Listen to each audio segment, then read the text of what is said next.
al primer encuentro virtual e internacional para mujeres. Descubre, revela y manifiesta tu poder creador. Soy Marcela Ponce y junto a Claudia Daniela Guerrero somos las creadoras y anfitrionas de este gran evento para todas ustedes. Más de 35 mujeres extraordinarias nos van a entregar sus mejores herramientas para reencontrarnos con la creadora que llevamos dentro. Las invitamos a disfrutar de las ponencias de esta primera fase. Descubre, vuelve a tu origen creador. Nos encontramos en la ponencia Conquista tus miedos y conviértete en la protagonista de tu vida. Para ello contamos con una mujer extraordinaria, argentina, psicóloga, life coach, neuropsicoeducadora, autora, conferencista y creadora del modelo Coaching Terapia. Bienvenida, Silvia Chedid. ¿Cómo estás, Silvia? Gracias, qué lindo que es estar acá, Daniela, un placer y muchas gracias por esa presentación. Me honra estar aquí con ustedes. Sé el trabajo y este proyecto maravilloso que están lanzando y desde mí todo lo mejor para que sea un súper éxito como ustedes se merecen. Gracias por convocarme. Gracias a ti, Silvia. Estamos muy contentas con Marcela de tenerte dentro de nuestras exponentes maravillosas, esas mujeres maravillosas que nos están dando sus mejores consejos.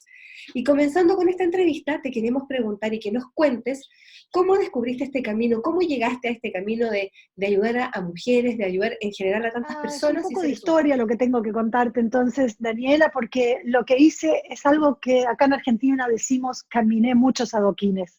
Acá hay calles con adoquines, entonces ella sí que caminó adoquines, caminé mucho, hice mucho, experimenté mucho, pasé todo por el cuerpo a lo largo de mi vida y hoy soy el producto de un montón de heridas que luego cicatrizaron y se convirtieron en sabiduría. Entonces, a lo largo de mi vida, lo primero que hice fue experimentar lo que fue el dolor, lo que fue el miedo, lo que fue la limitación, lo que fue la culpa, lo que fue la vergüenza. Vengo de un contexto de crianza bastante convencional con padres que en aquella época lo único que importaba era las apariencias, entonces mi papá siempre decía, más que ser hay que aparentar, por lo tanto era importante que si yo salía a la noche volviera antes del amanecer, porque a ver si me veían los vecinos volver de día, ¿qué pensarían de mí?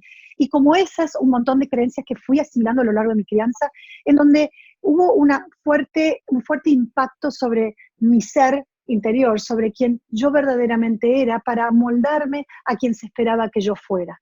Entonces, a lo largo de mi crianza, esto lo cuento en mi ebook, que escribí, que se llama Enamórate de tus miedos, en donde voy contando un poco esta historia personal que tiene que ver con estar buscando un lugar de adaptabilidad. O sea, fui una niña sobreadaptada, en donde el contexto era difícil, contexto de crianza de una madre muy estoica, en donde el sacrificio era lo único que importaba, no importaba lo que uno sentía, sino lo que debía hacer.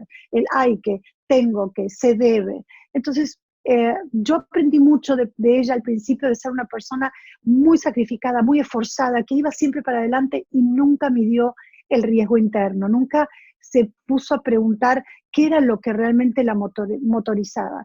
Entonces me di cuenta que a lo largo de mi vida fui incorporando muchas creencias disfuncionales, creencias limitantes, creencias que tenían que ver con el miedo, con el no soy suficiente, con el abandono, con la inseguridad, con la falta de confianza en mí misma. Esto fue un poco la base de la crianza que recibí. Hoy agradezco a mis padres que me hayan dado todo lo que me dieron, porque crearon de mí la mujer que soy hoy, pero fue a base de caídas, de golpes, de cicatrices, que hoy puedo decir que se convirtieron en sabiduría porque me enseñaron y me trajeron hasta aquí. Pero sí es cierto que hubo una niña asustada, una niña por momentos invalidada, no reconocida, no vista, en donde trabajó una vida entera para complacer, porque entendió desde muy temprano que para que la quieran tenía que ser quienes los otros esperaban que fueran, o que para ser aceptada y para ser amada tenía que complacer. Entonces, la vida fue un poco entre ese estoicismo sacrificado y la complacencia, en donde en mi mundo interior era casi como un agujero negro que yo desconocía, solo sabía ser, era una gran hacedora, lo fui de toda mi vida. Trabajé mucho a lo largo de mi vida en mi aspecto intelectual, fui una gran estudiosa, trabajé en el colegio, estudié siempre y fui abandonada.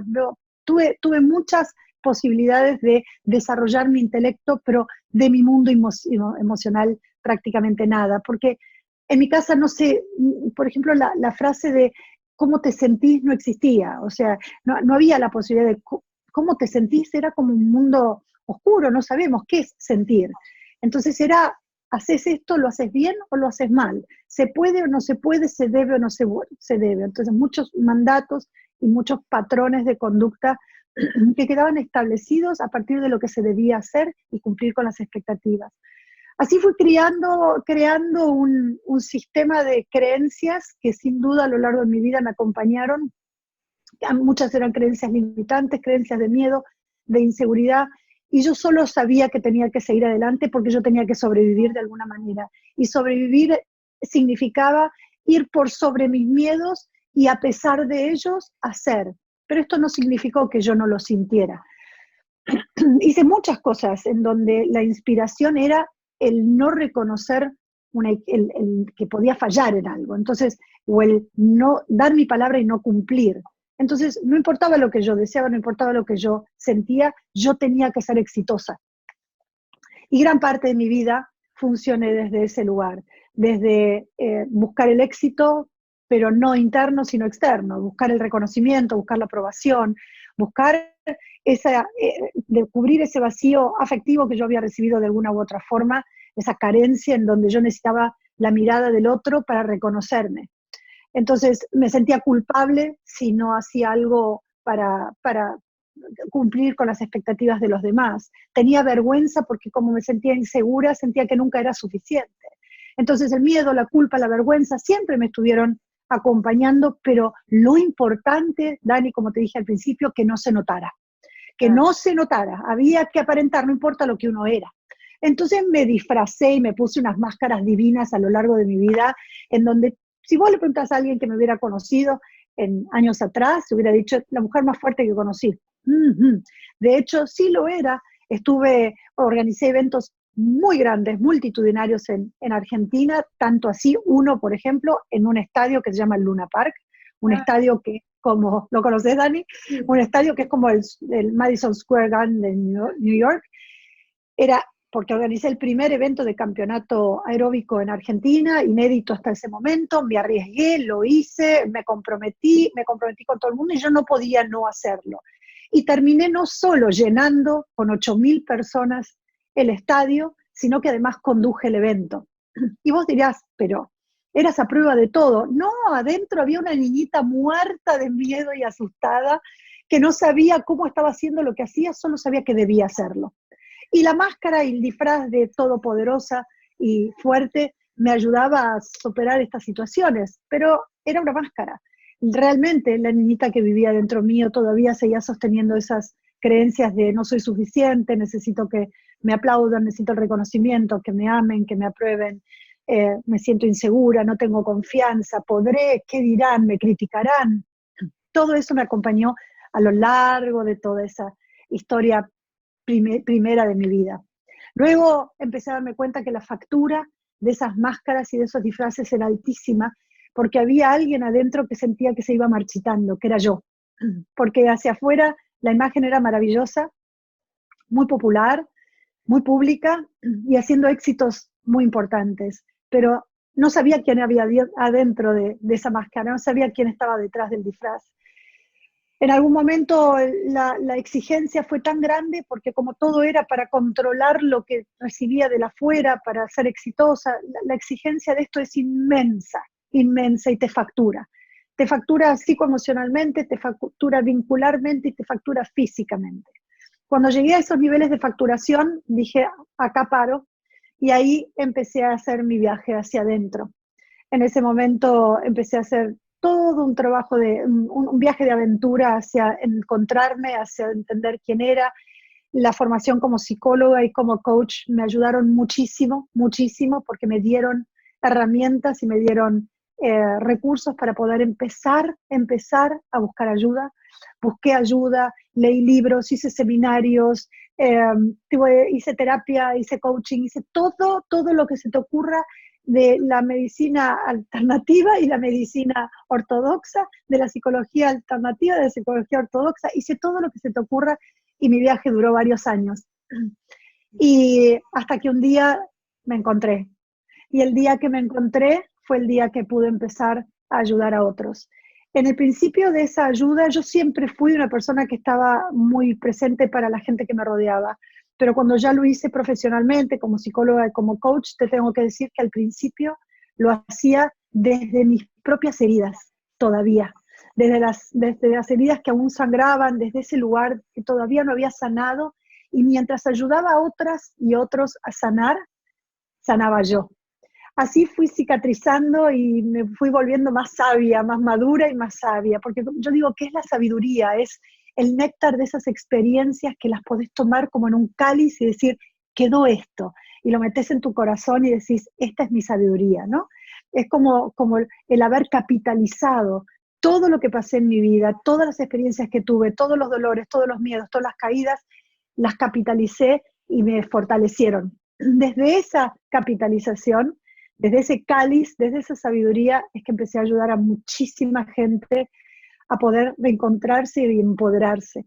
Desde el coaching, desde la psicología y desde muchas líneas espirituales que también trabajo, y más mi formación en el mundo del fitness y la actividad física, hice como un combo integrador en donde desde todos los ángulos ayudo hoy a muchas mujeres y muchos hombres a encontrarse y a poder vincularse más sanamente, librándose de las ataduras, de las limitaciones, de viejas creencias, eh, integrando sus miedos, porque entiendo que esos miedos tienen que ver con nuestra sombra, con nuestros programas configurados en algún momento en el subconsciente de toda nuestra vida y de toda la educación que recibimos.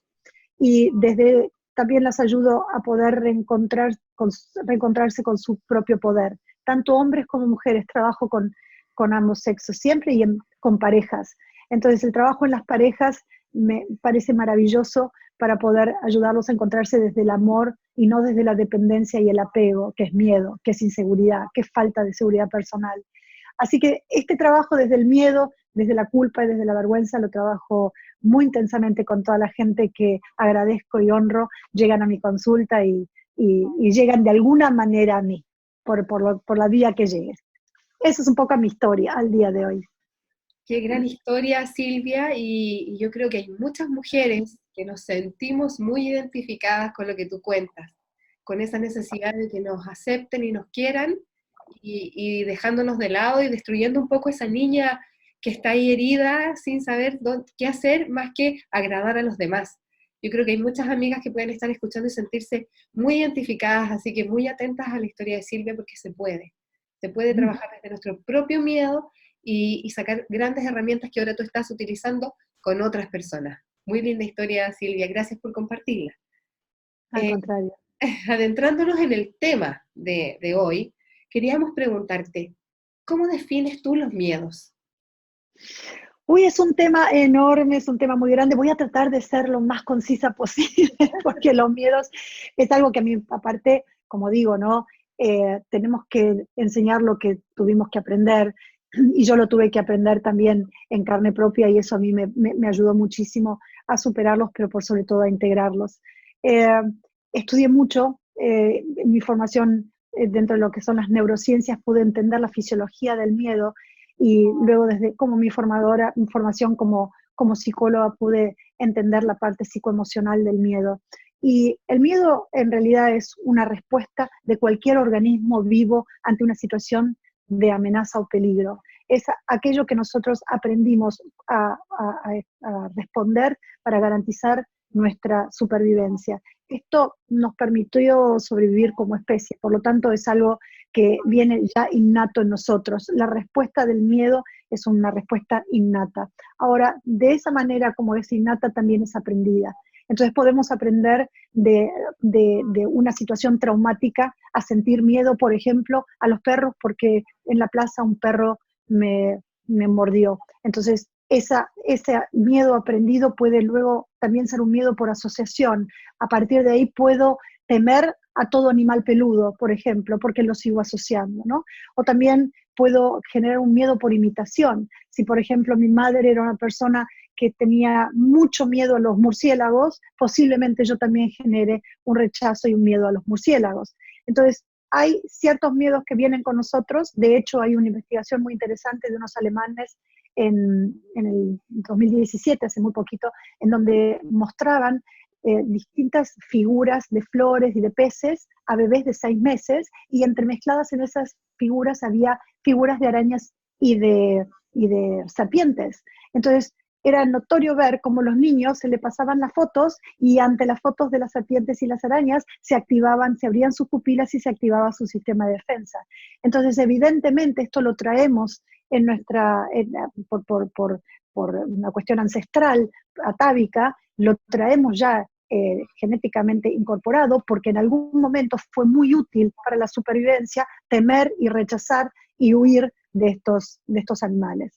Entonces, lo vemos como un miedo que viene a nosotros, como hay un miedo también muy atávico, que es el miedo al rechazo. Ese es un miedo que es tremendamente inherente al humano y en realidad a cualquier mamífero que sea dejado afuera de su tribu, de su manada, porque eso significa la muerte. Por lo tanto, nosotros ahora, uno de los miedos más importantes que sentimos es el miedo al rechazo, y en ese miedo hay un abanico gigante: el miedo a ser criticados, juzgados, discriminados, segregados, culpados. Cualquiera de todos esos miedos son primos hermanos de este miedo troncal, que es el miedo al rechazo, que es un miedo que me puede dejar afuera de la manada, dejar afuera del amor y del cuidado, y puedo morir. Entonces, este es uno de los miedos más interesantes que necesitamos abordar desde el comienzo. Luego hay miedos que vamos transitando a lo largo de la vida por las experiencias que tuvimos y quedan como grabados en programas subconscientes, o la sombra, como lo llamó Jung, ¿no? Y ese lugar que es como el sótano donde dejamos a esa niñita interior, esa niñita pequeña, muerta de miedo o de dolor, y la dejamos ahí frisada mientras nosotros estábamos muy ocupadas en crear nuestra máscara y nuestro disfraz. Entonces, esa niña necesita ser rescatada, porque ella es la que está cargando todos nuestros miedos, y nosotros muchas veces lo actuamos. Hay dos posibilidades: esa niña carga miedos, y en mi relato yo no los actuaba como para alejarme de aquello que tenía que hacer, sino que yo lo actuaba para ir más allá del miedo y vencer ese miedo original, porque no me lo permitía. No me permitía porque invalidaba mi sentir. Entonces, no estaba bien ese sentir. Yo tenía que aparentar ser fuerte. En mi casa, lo más importante y lo más venerado era la fortaleza. Vos tenés que ser fuerte, pase lo que pase, eran las palabras de mi madre. Y mi padre siempre como que aportaba eso, como la vulnerabilidad, la sensibilidad, el llanto, no eran bien vistos. Entonces, cuanto más fuerte uno era, más visto por sus padres era en mi familia. Entonces yo había aprendido que ser fuerte me iba a lograr el reconocimiento de la afuera. Entonces yo tenía que mostrarme como una supermujer, bien fuerte, y tenía que vencer esos miedos que estaban en el sótano con mi niñita. Esta era una vía. Hay otros que sucumben a ese miedo, y esa niña, muerta de miedo, permanentemente está siendo actuada por la adulta. Entonces, una adulta que no enfrenta nada porque tiene miedo, se queda en su zona de confort porque tiene miedo, y no quiere emprender nada porque tiene miedo, y está todo el tiempo reforzando la situación de miedo e incluso reconociéndola.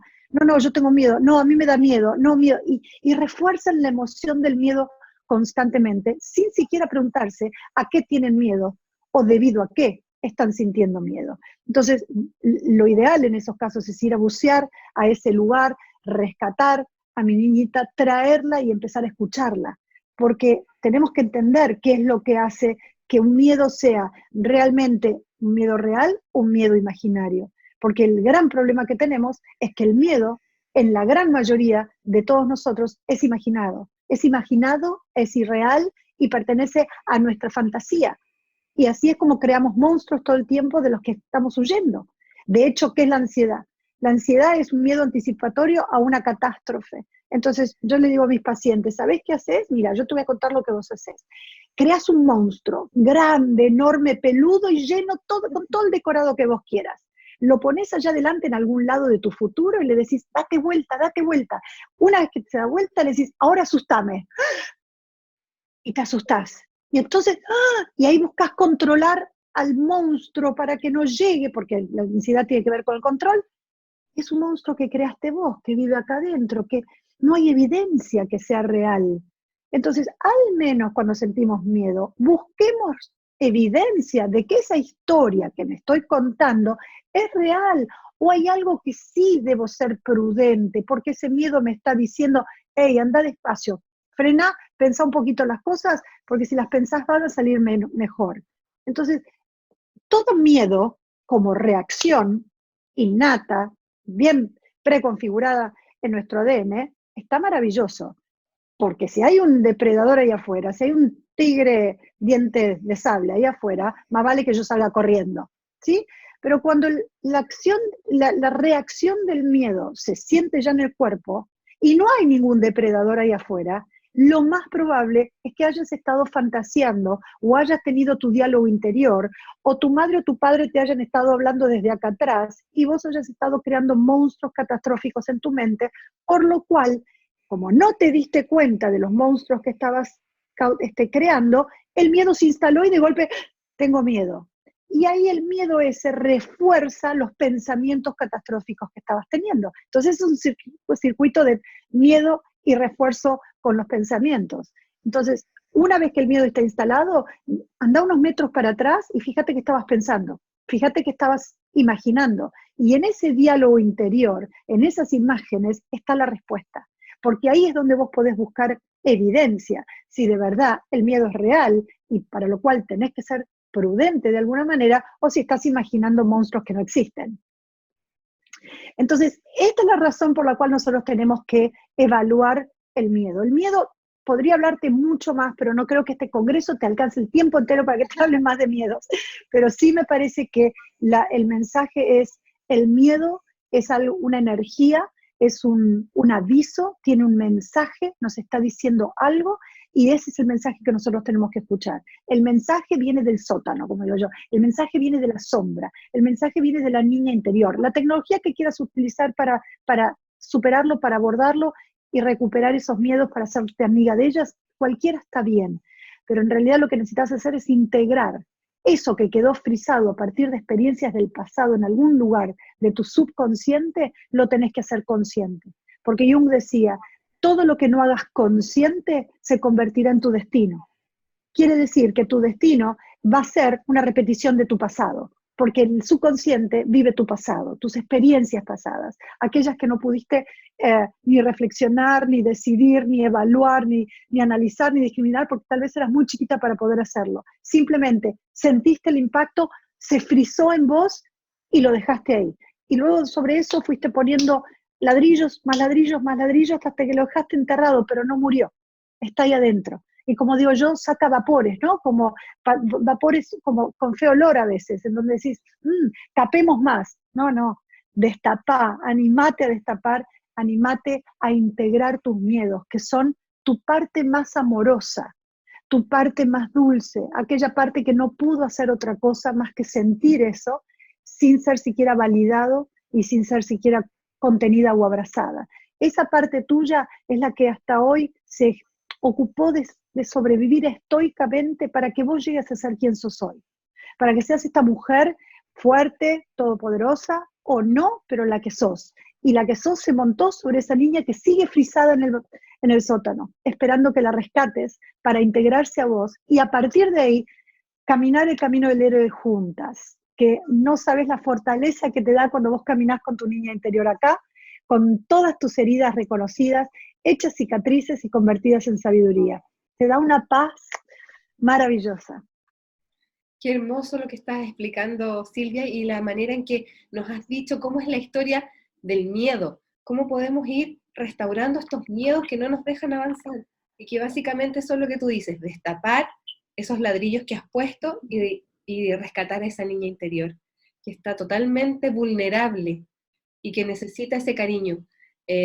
Clarísimo y muy didáctico como nos explicas el tema de los miedos. Da para mucho, podríamos conversar todo el día un congreso completo de miedos, pero ya se viene ese congreso del miedo y esperamos también que vamos a estar atentas a él también. No lo olviden, amigas, el congreso del miedo a la acción que pronto vendrá con Silvia.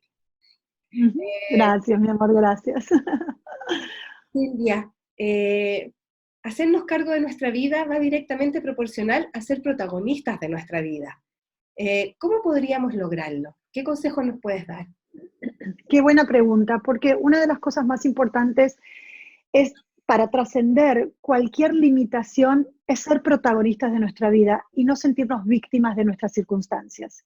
Cuando nosotras creemos que no tenemos nada que hacer, que la culpa la tiene el mundo menos nosotras, que el mundo me debe algo, que de ahí afuera va a venir la solución para lo que necesito, que mientras tanto tengo que vivir mis miserias porque es lo que me tocó, ¿no? Frases como, algunos nacen estrellados, pero yo nací, algunos nacen con estrellas, pero yo nací estrellado. No, todos nacimos con estrellas y de las estrellas. Acá el tema es que te reconozcas una estrella y que seas protagonista para crear la vida que vos querés. Mira, ser víctima tiene sus grandes beneficios, porque en psicología nosotros decimos que ninguna conducta humana se repite si no obtenés un beneficio de ella. Y esto es hasta los extremos más increíbles, ¿no? O sea, no, digamos, voy a volver a comer un helado porque la verdad obtengo un beneficio que es un placer divino, me encanta volver a comer un helado. Pero también podemos llegar a casos muy extremos en donde permitimos abusos importantes sobre nosotras, donde somos víctimas de ese abusador, pero en realidad seguimos en ese circuito, ¿no? Donde queremos mantener ese lugar de víctimas porque tiene un beneficio. Beneficio no es siempre algo positivo, beneficio no es algo bueno, beneficio es algo que me sirve. Entonces, muchas personas, por ejemplo, que están en un lugar abusivo, quedan en ese lugar porque, aunque es un mal conocido, prefieren quedarse ahí en ese rol de víctimas a hacer lo necesario para convertirse en protagonistas y cambiar su destino, crear una realidad diferente.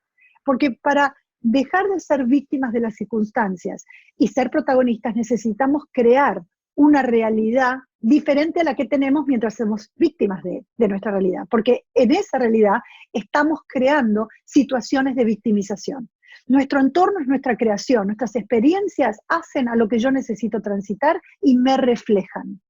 Entonces hay un espacio ahí donde me muestra quién estoy siendo. Y si yo vivo sistemáticamente inmersa en situaciones de victimización o de abuso, tengo un jefe abusivo, tengo un marido golpeador, tengo un hijo que me pega y no me pagan el sueldo. Todas son situaciones de alto nivel de abuso. Me pregunto, ¿el mundo está en contra tuyo o hay algo tuyo que está llamando a ese nivel de abuso para mantener un lugar de victimización? Esto es uno de los puntos más importantes a tomar en cuenta porque el mundo, el universo, el entorno, mi contexto, mi realidad me refleja quién estoy siendo. Cuando vos sos una persona que tenés un eje muy bien marcado, muy bien plantada en el mundo, que tenés claro cuándo decir no y tenés claro cuándo decir sí, el abuso no llega a tu vida. Literalmente no llega. No hay manera que nadie te abuse, porque vos tenés muy claro dónde estás parado. Pero hay gente que vive metida en infiernos de abuso permanente. El problema primero es este. Yo llamo al abuso porque el abuso me es familiar. ¿Por qué me es familiar? Primero porque me abuso a mí misma. Y segundo, ¿por qué me abuso a mí misma? Porque aprendí de otros el abuso. A mí me habrán abusado de niña, abusado siempre hablo como abuso de psicoemocional, ¿no? Con cualquier situación en donde no me reconoce como un ser, como quien estoy siendo, ¿no? Como que va más allá de mis fronteras, se extralimita, no, me invalidan, no me preguntan, me obligan a complacer. Y todo eso pasa en los primeros años de crianza, en donde no tengo permitido decir no, no es una posibilidad. Yo tengo que decir siempre sí. Necesito aprender a complacer a mis progenitores o a quien me esté cuidando. Desde ese momento de complacencia me invalido a mí misma automáticamente. Por lo tanto, si me invalido, no puedo poner límites. Si no pongo límites, no digo que no. Por lo tanto, soy una víctima ideal para el abuso. De cualquier tipo, de cualquier tipo. Entonces, lo primero que tengo que hacer es ver de dónde viene. Viene porque fui, de alguna manera, una persona abusada, ¿sí? No pude poner límites a lo que me imponían y debí obedecer, ¿no? Irrestrictamente. Lo que yo pensaba, lo que yo sentía y lo que yo deseaba no contaba. Era invalidado, yo debía obedecer y debía cubrir o cumplir con las expectativas de quienes me educaban. Ahí aprendo lo que es ser abusada. Eso que aprendo, luego me lo apropio y luego empiezo yo a hacerlo conmigo. No me respeto, sigo complaciendo al mundo, sigo permitiendo que ese abuso original luego lo traslado al mundo. Entonces el mundo pasa a ser el abuso original. Entonces voy creciendo siendo esta víctima, porque fui víctima de niño, sigo siendo víctima de joven o de adulta, ¿sí? Porque aprendí y me quedé frisada en el rol de victimización. Una persona que es víctima es una persona que permite ser abusada porque todo el tiempo tiene que reforzar la creencia de victimización, ¿sí? Ahora, es muy importante esto también tener en cuenta que el rol de victimización, el rol de la víctima tiene dos caras, el de la víctima y el del victimario. En el mismo se encuentra la víctima y el victimario. La víctima luego sabe cómo convertirse en victimario para lograr nuevamente ser víctima. ¿Se entiende esto? Es un rol que se alterna permanentemente. Entonces, la víctima necesita de un victimario, que luego ella toma ese lugar de victimario para que luego otro la vuelva a victimizar. Entonces, el rol de víctima-victimario se alterna todo el tiempo. La víctima necesita siempre terminar siendo victimizada. Y si tiene que victimizar a otro para lograr que ese otro luego termine victimizando a ella nuevamente, lo va a hacer. ¿Sí? Es como la culpa. La culpa también tiene dos caras. Tiene el culpable y el culpador. ¿Sí? Entonces, siempre en ese diálogo interno, o somos culpables o somos el culpador. Si somos culpables es porque alguien nos culpó y nosotros aprendimos luego a ser el culpador para replicar esa culpa. Entonces siempre tenemos estas dos caras. Y cuando aprendemos esto, cuando vemos cómo funciona la victimización, tenemos dos caminos. El camino para elegir salir de ahí y volvernos protagonistas, o el camino de quedarnos ahí, seguir quejándonos, en donde sin duda no vamos a lograr nada, porque el que se queja no logra. El que se queja es como que está el perro que está siguiéndose atrás de su propia cola. Entonces, hay posibilidad de quedarse ahí, y es muchísima la gente que elige quedarse en ese rol de victimización esperando que el mundo se ocupe de ellos, que las respuestas vengan de afuera, y que tienen como una vida de que el mundo les debe, y buscan permanentemente seguir estando instaladas en ese lugar. Es una elección, digo, no está ni bien ni mal, no es juzgable, no estamos acá emitiendo un juicio de valor por un lado o por el otro. Acá es una cuestión de decisión y de elección. Si yo quiero, yo podría haberme quedado siendo víctima de toda mi historia y no sería quien estoy hablando ahora. Elegí ser protagonista y reconocerme, reencontrarme y rescatarme.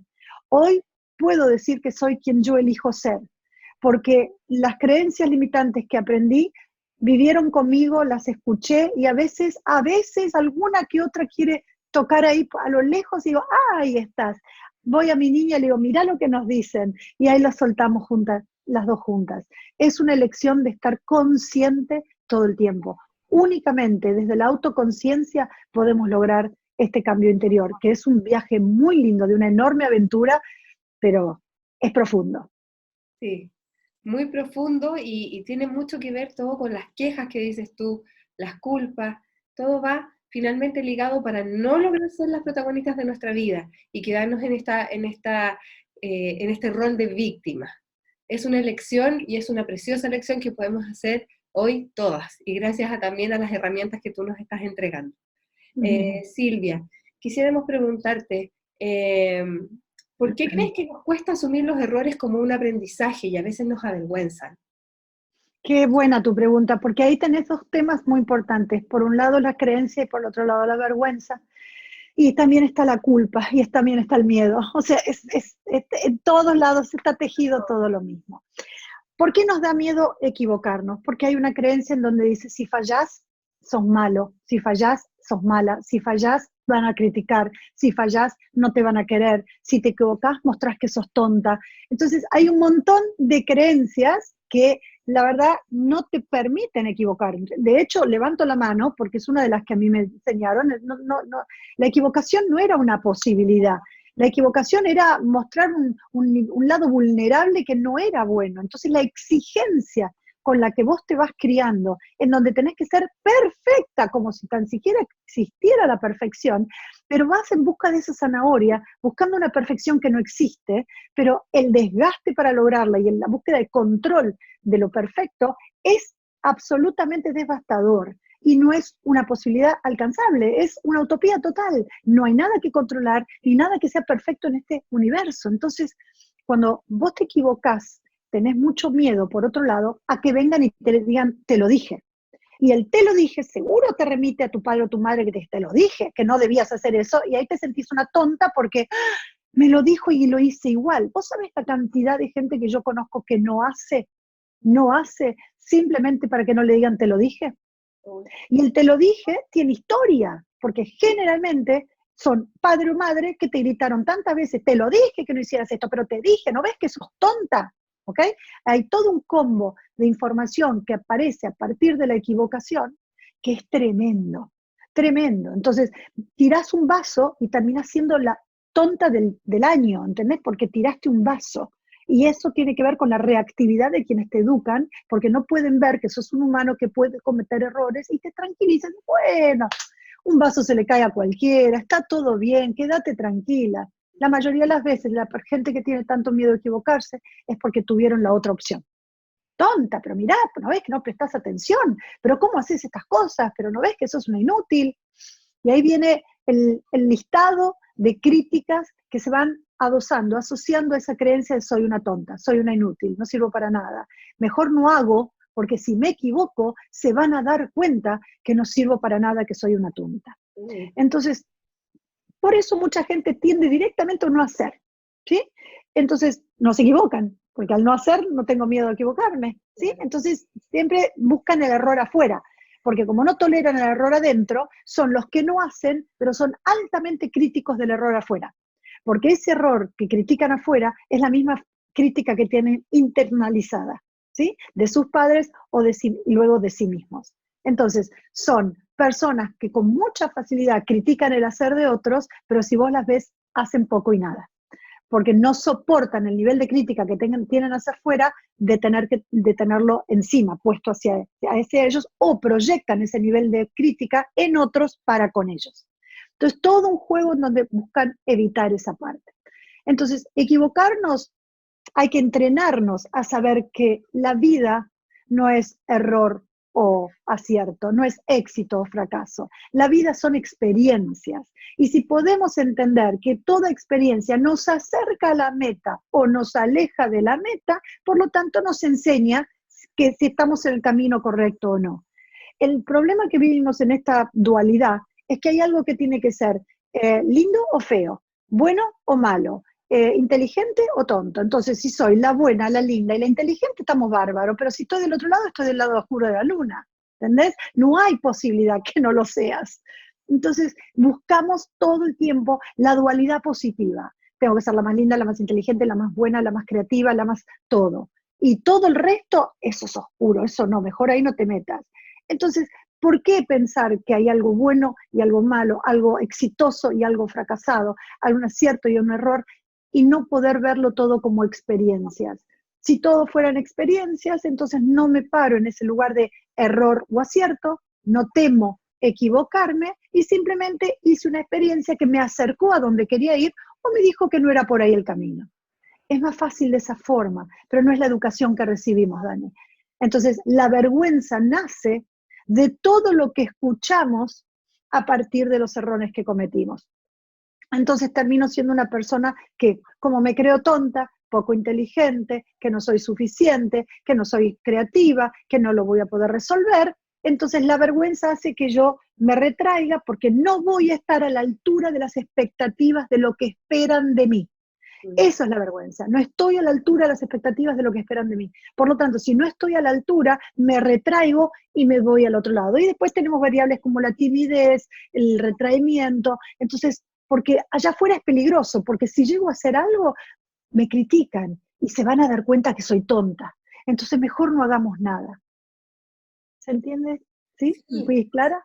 Es muy potente lo que estás diciendo, porque creo que también nos llega profundamente a las mujeres que somos madres, que estamos criando, y que deben haber muchas en nuestra audiencia, de cómo estamos criando a nuestros hijos e hijas, y que tenemos que estar muy atentos a esto de hacerlos sentir tontos o sentirlos menos capaces de hacer algo por un pequeño error. Es hora, yo soy una ferviente que creo mucho en que es hora de que ya el error no se mire como algo indebido, como una vergüenza.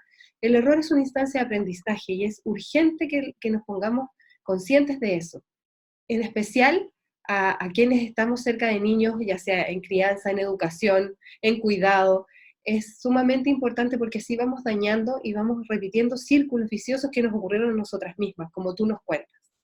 Exacto, Dani, tal cual. Y por eso yo creo que siempre llego mucho con estos mensajes a las mamás, a los papás, trabajo mucho con familias, trabajo con parejas, en este tema de cuál es el abordaje de una educación en donde empoderamos a los niños y no los restringimos cada vez más en su verdadera naturaleza, en donde no sacamos su luz, sino que los dejamos a oscuras en algún lado, pretendiendo que sean una proyección de lo que yo espero que sean. Entonces me parece que desde ese lugar, cuando los padres empiezan en una educación diferente, una educación consciente, pero habiéndose reconocidos a sí mismos, eso me parece que es la punta del iceberg, porque una de las cosas que normalmente veo es que los padres educan a sus hijos desde sus propias carencias. Entonces, si yo tengo carencias a nivel valoración, no me siento valorada o no me siento valiosa o no me siento una persona inteligente, es muy posible que parte de todo eso yo lo proyecte en mis hijos y en lo que les pida a ellos que hagan. Si yo tengo el corazón vacío porque tengo una carencia afectiva, ¿desde dónde estoy amando a los hijos? ¿Desde dónde están esos padres amando a sus hijos? En realidad yo lo que creo que es una cuestión inversa, buscan el amor de los hijos para llenar su carencia y creen que desde ese lugar es como más una nutrición personal que de lo que ellos puedan darle a sus hijos. Entonces, cuando este circuito se retroalimenta porque yo estoy llena, el niño viene lleno y solo tengo que llenar más de lo que tengo, entonces realmente el cántaro rebalsa. Pero si no, lo único que estamos haciendo es tapando agujeros. Y cuando no puedo no puedo educar a mis hijos desde mi verdadero centro de poder, desde la seguridad, desde el enraizamiento, desde mi facilidad de conseguir recursos, crío niños inseguros, niños que no tienen la seguridad de poder valerse por sí mismos, y como yo los estoy criando desde mi carencia de seguridad, ellos se genera un vínculo de apego y un vínculo de dependencia, que es luego la forma en que ellos van a aprender a vincularse con un otro en la vida. Es potente el tema, es muy potente y es necesario hacernos responsables de eso, para poder crear hijos protagonistas de sus vidas. Y no exacto, no de las tuyas, claro. No de la nuestra, que es un error muy común que cometemos los padres. Creo que tenemos harta tarea, las madres que estamos aquí escuchando, en hacernos conscientes de ello. Gracias, Silvia, por ese consejo. Y quisiera preguntarte por la procrastinación, que es una forma de no sernos responsables de nuestra vida ni hacernos protagonistas de nuestra vida. La procrastinación, perdón. Por supuesto, ¿qué significa? ¿Cómo podemos combatirla? Todo lo que tú nos quieras decir.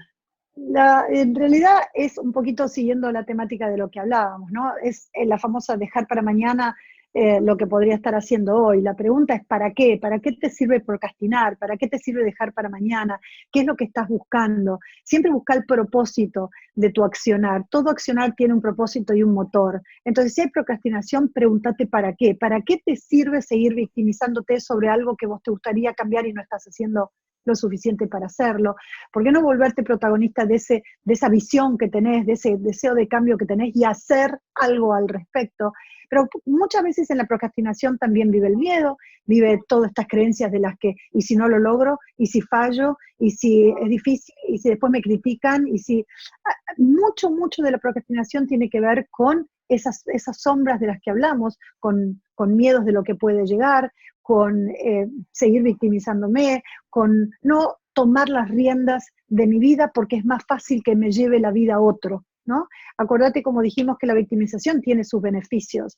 Y si yo procrastino, lo que puedo hacer es ir quejándome de lo que no logro, ¿no? Fíjate que viene de la mano. Si estoy procrastinando, lo que me queda por hacer es quejarme de lo que no logro. Porque si no, no es procrastinar. Simplemente acepto que no lo voy a hacer y listo. Pero me quejo de que, ¿cuándo voy a adelgazar? Yo tengo que hacer dieta y no sé cuándo voy a hacer dieta. Bueno, voy a empezar el lunes, pero tampoco, viste, justo tengo un cumpleaños el domingo a la noche y no puedo no comer. Bueno, tal vez el otro lunes, y entonces no hay realmente un compromiso, no hay una determinación, no hay ganas de querer cambiar nada y lo voy a seguir procrastinando porque en el fondo no tengo ganas de hacerlo. Sería tanto más fácil decir, no lo voy a hacer. Y voy a hacer si tengo ganas el día que quiera, porque el día que quiera hago lo que es suficiente y adelgazo. Todos sabemos qué necesitamos hacer para adelgazar. Pero la mayoría de la gente, por algún motivo, que por supuesto hay muchos motivos ocultos detrás de, por ejemplo, una adicción como la comida o cualquier otra situación, hay historias ocultas que hay que desocultar para poder realmente poner luz y modificar. Pero lo que por lo menos puedo ir viendo es cómo acciono. Si acciono procrastinando todo el tiempo, no te quedes quejándote, porque en todo caso aceptá que vas a procrastinar o que no lo vas a hacer, pero seguir quejándote para victimizarte de algo que estás eligiendo no hacer, porque vos decís, no, pero yo quiero, no querés. Esto es lo importante. No, pero yo en serio que quiero hacerlo. Si quisieras, lo harías. No hay impedimento por lo cual no podrías hacerlo. ¿Hay algo que necesitas aprender para hacerlo? Bueno, sí, lo que pasa es que yo no sé qué dieta hacer. ¿Listo? Vamos a una nutricionista, aprendés, te va a decir. Una vez que la tienes, bueno, no, lo que pasa es que siempre va a haber una excusa diferente. Entonces, cuando yo no hago algo, es porque o tengo que aprender algo para hacer, o porque no quiero hacerlo. Ahora, el resto, no hay razón por la cual no hacerlo. Yo no te puedo pedir que vueles, Dani. Yo no te puedo pedir que te tires de la ventana y vueles. Todavía no. ¿Está bien? El mundo cuántico que viene no lo sabemos. Hoy todavía me tiré de la ventana, no soy murciélago, todavía no vuelo. Pero la realidad es que hay ciertas cosas que decimos, no puedo, y ahí tenemos que preguntarnos, ¿no puedo porque no sé o no puedo porque no quiero? ¿Mm? Esas son las respuestas. Muy interesante, Silvia, cómo lo explicitas y claro, tenemos harta tarea, queridas amigas, tenemos que cuestionarnos y la verdad, Silvia, es que ha sido muy generosa en darnos tantas herramientas en esta ponencia, decirnos más o menos cómo podemos ir sacándonos estos miedos, lograr ser la protagonista de nuestra vida, dejar la queja, la procrastinación, la culpa, vamos barriendo y vamos sacando todas esas cosas que no nos dejan avanzar. Para cerrar, Silvia, a pesar de que ya nos has dado muchas herramientas y mensajes, nos queremos aprovechar de esta situación y queremos pedirte que des un mensaje más a todas aquellas mujeres que te están escuchando hoy. El mensaje es, siéntanse poderosas porque son poderosas, somos poderosas, las mujeres somos poderosas, hay diosas adentro nuestro que pelean por salir, por surgir, por exponerse, por ser. Entonces, permítanse ser quienes vinieron a ser, caminen su propósito, tengan una visión en la vida, no dependan, no se apeguen, sean libres. Para eso hay que hacer un trabajo interior previo. Trabajen desde la autoconciencia, desde el ser presente, yo aquí. ¿Qué pienso, qué siento, qué hago? Me observo como si fuera un observador externo que como testigo de mí misma digo, mira lo que estoy pensando, ¿y de dónde viene eso que estoy pensando? Mira cómo me hizo sentir esto me tambaleó tal lugar, ahora entiendo, ¿y por qué siento tanta inseguridad?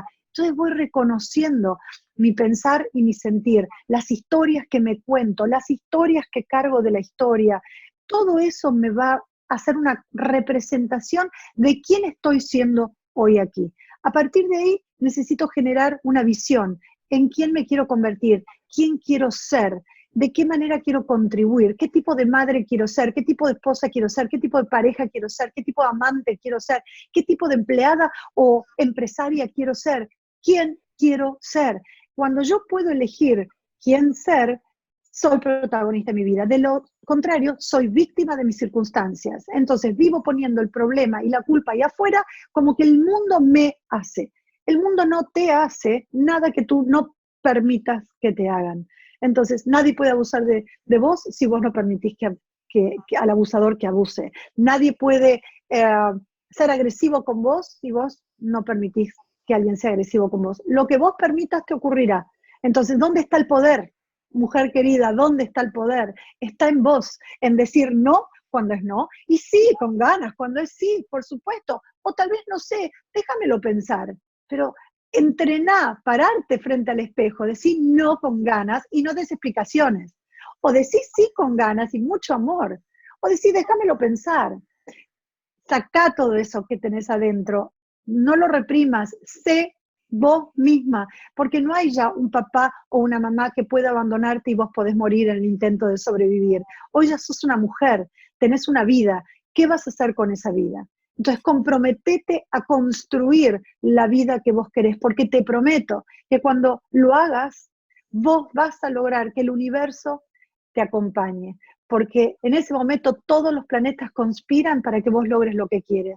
Y te aseguro una cosa, el mundo, el universo, premia a los valientes. Yo soy el ejemplo perfecto de esto. Me tiré al abismo 1000 veces, sin miedo, no, con mucho miedo, pero no lo quería ni siquiera registrar, pero siempre hubo red. Hasta en los momentos más extremos de mi vida, más extremos, te lo puedo asegurar, siempre hubo red. Algo pasó que una mano increíble apareció en el momento justo y yo dije, ¿cómo? Ahí aprendí a leer las señales. El universo nos habla, mi querida mujer, nos habla todo el tiempo, nos da señales, te habla despacito al hombro y te dice, hey, no es por ahí, ¿qué tal si virás? Si no lo querés escuchar, después te da un golpecito un poco más fuerte y te dice, no es por ahí. Reaccioná, fíjate, anda por otro lado, no es tu camino. Y si no lo querés escuchar por miedo, porque querés procrastinar, porque hoy no te querés encargar de eso, porque querés seguir a la victimización, te aseguro que el universo a veces grita. Y cuando grita no es muy agradable. Entonces a veces falla la salud, hay una pérdida importante, te echan del trabajo, alguna hecatombe fuerte que te dice, ¿te acuerdas que te dije que no era por ahí? Ahora, mira, ahora tenés que cambiar de rumbo, ahora sí tenés que ver qué vas a hacer con eso. Entonces, acá la idea es que nos adelantemos al golpecito del universo y digamos, ay, acá hay una señal que me está diciendo que por ahí no es. Así que voy a virar un poquito, pero para eso tenés que estar atenta, tenés que escuchar, tenés que saber que hay un poder increíble, mucho más grande que vos y que yo y que todos nosotros juntos, llamalo como quieras, esencia divina, poder divino, inteligencia superior, como vos quieras, Dios, pero es mucho más grande que nosotros y está todo el tiempo apoyándonos en nuestro propósito. ¿Cuál es tu propósito? La misión que viniste a hacer esta tierra. Para algo llegaste. Pregúntate para qué viniste, a dónde vas a ir y qué legado vas a dejar en el mundo. Porque todos vinimos a contribuir, todos vinimos a dar un regalo y todos vinimos a regalar nuestros talentos. Así que te invito a que veas desde ese lugar cuál es tu talento, cuál es tu don, cuál es tu contribución al mundo, que te aventures a desarrollarla al máximo y seas tu máximo potencial. Hermoso mensaje, Silvia, y muy potente. Muchísimas gracias para todas esas mujeres que nos están escuchando. Espero que les llegue al corazón tal como me ha llegado a mí. Gracias por ese mensaje, gracias por todo lo que nos has contado, gracias por esta hermosa ponencia y ha sido un agrado poder entrevistarte y estar contigo en este espacio. Muchas gracias, Dani. La verdad que ustedes dos son dos soles. Marce y vos son lo más lindo que existe, que Dios me regaló para haber conocido tan de cerca. Y la verdad que son seres maravillosos, se merecen este congreso sea un éxito increíble, porque lo que ustedes están regalando a las mujeres de tantos lugares de hispanoparlantes, la verdad que es maravilloso. Ojalá que todas lo disfruten. Para mí fue un orgullo y un honor. Haber sido convocada por ustedes y ojalá que este pequeño regalito le haya llegado al corazón a todas. Así va a ser, sin duda alguna, Silvia. Y no se olviden, queridas amigas, que las redes sociales de Silvia se encuentran abajo de esta entrevista, por si quieren contactarla, conocerla más, quieren que les ayude. Silvia estará dispuesta a contestarles y dejen todos los comentarios que ustedes quieran aquí abajo. Y no olviden que muy pronto tendremos otro congreso maravilloso del miedo a la acción de Silvia y de Mónica, de una gran amiga también. Un abrazo y gracias por todo, Silvia. Nos vemos. Gracias, gracias, gracias.